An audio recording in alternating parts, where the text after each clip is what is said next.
Hello, I'm Gail Edwards and I'm the Humanities lead at the university.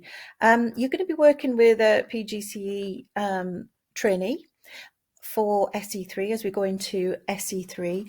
And to help them with that placement, I just want to share some of the humanities training that the students have had in university so that you've got an overview of what it is they've covered and perhaps some of the ways in which you might be able to help them to connect that material to the work that they're doing with you in school. So in other words, to translate some of the theory into practice. So I'm going to do a couple of things. I'm going to share with you some of the tools that I've given to the students to help them to do that. And I'm going to share with you some of the material that we've covered. In particular, I'm going to focus on geography. And that's because you'll have access to a video that I did previously, which looked in more detail at the history programme. The history programme was delivered in term 1 much earlier. So I am though going to cover some of the general principles for humanities in this video as well.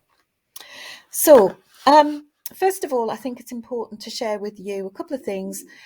First of all, if we go back to the history programme that the students had in term 1, what we know is that some of the students haven't had an opportunity to teach history in school yet.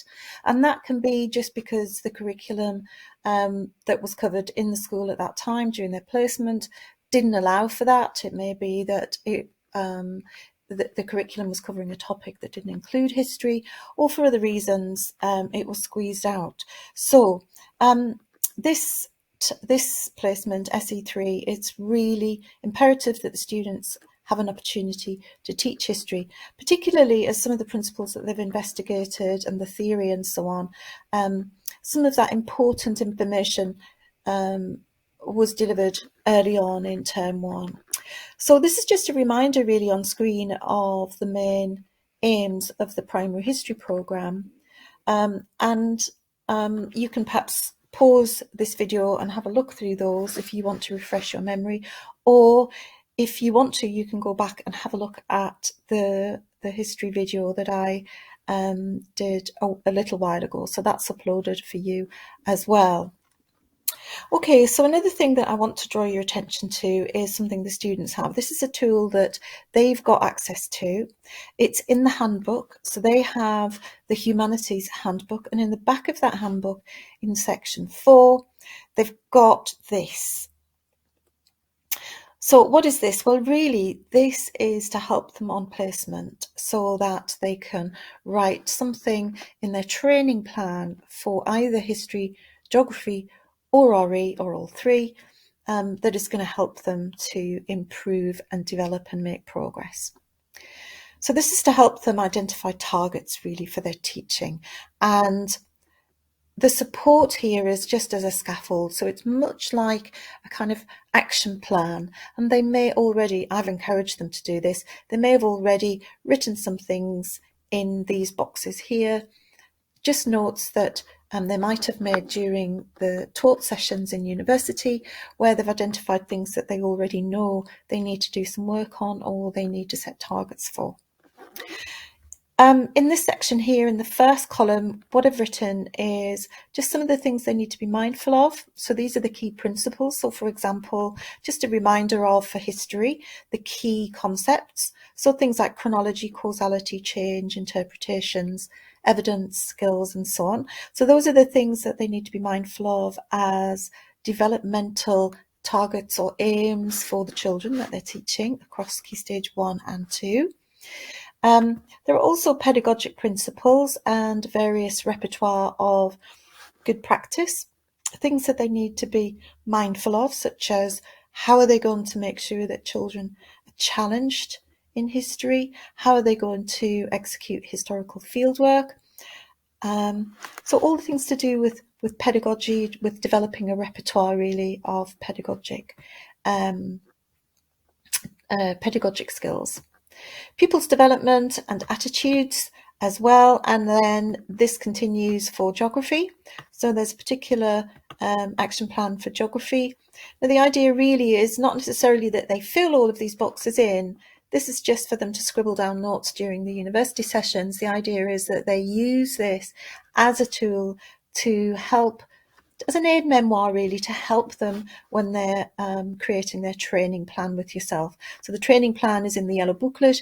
It's the document that they use to identify some targets. So it might be, for example, their geography teaching is something they want to focus on because they haven't had an opportunity to develop it yet. Perhaps they want to observe the geography coordinator or subject lead in the school, or perhaps they want an opportunity to teach some geographical inquiry with the children, whatever that might be. So that's the area for development. And again, some support here in terms of just an aid memoir as to the concepts of geography, so the key concepts like location, physical and human processes, and so on. So the students use this as a means of identifying their targets in their action plan. And then, of course, as they go through the placement, they'll be observed teaching various different subjects. And this, again, is a kind of aid memoir or a support for them to identify their targets that are ongoing in their pedagogy and their overall development towards the standards. So that's there as well as a support. So you might want to remind them of that. And that's in the handbook. It's available online. You can download a copy for yourself. You're welcome to have this. It has also an overview of the whole programme, including the reading, including all of the activities that the students undertake as well. So that's there. And I also want to take you to the most important part of the programme, really, which is on Canvas. So if we go to Canvas, this is available online. Now, again, the students have got access to this. This is the PGCE Canvas pages that I use with them during the university sessions.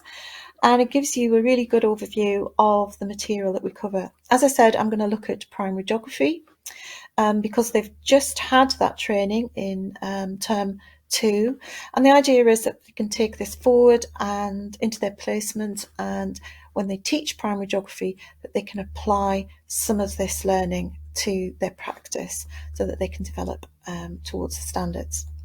So I'm going to go through this, and I think probably the best way to do it is to take you through the pages and to allow you to stop at any point where you feel you want to do a little bit of reading or a little bit more a pause or reflect on what we've covered, rather than me talk you through it, because otherwise I think me talking you my way through it will send you to sleep. So I think in this video you can pause it at any point and you can just stop and have a good overview at some of the visual, some of the textual, and some of the other materials that's on here. So this is page 1. And I'll just scroll through it. I'll just put some music on in the background. As I say, just stop at any point where you want to have a look. Hopefully it'll give you a good overview of what activities we did, what material we covered in terms of primary geography, and what it is the student might want to then develop and work on when they're in their placement with you.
Okay, so I've taken you through all the activities on Canvas. These are the things that I've worked with during the geography day with the students in university.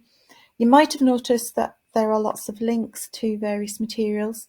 That includes reading and resources and packs and various things that are practical and useful for the students that help apply some of those principles and theory that's talked about during the day.